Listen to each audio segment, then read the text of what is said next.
Я не понимаю, почему люди склонны воспринимать визуальный контент модернистически сюрного реализма как что-то уже понятное.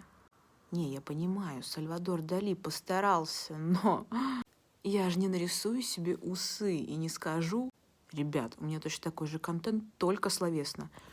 Не пишите мне, что если у человека синтагматичный формат высказывания с гуманитарно верной трактовкой названия тому, что я говорю в своих рилсах, то это диагноз шизофрения.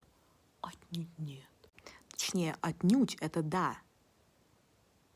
Отнюдь меня просто Аня зовут, и типа отнюдь так получается уменьшительно-ласкательно нють, типа от меня, типа отнюдь и да. Поняли? Нет. А это словесный грамматический сюрреализм. Козерог бы поаплодировал, да и Водолей тоже.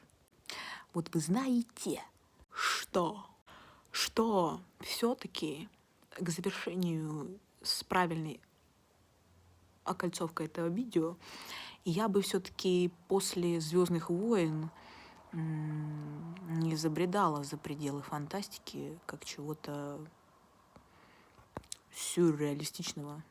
Вещи хаотично сложенные. Может быть, такое случается при импровизации, но вещи хаотично сложные в момент подачи называют водевили. Водевили. Как к воде вилли. Водевили.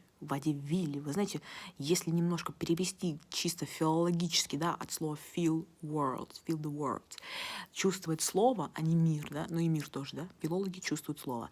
Мир они чувствуют тоже.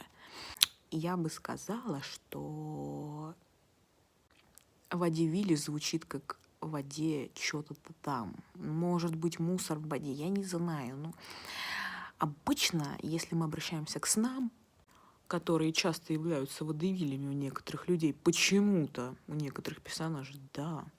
И если особенно им снится грязная вода, то это тот еще водевиль. В общем, в полноте своей я так и не вспомнила, что хотела сказать. Была классная мысля, реально классная мысля, когда я мылась в ванной, но я ее до сих пор так и не вспомнила. Водевиль.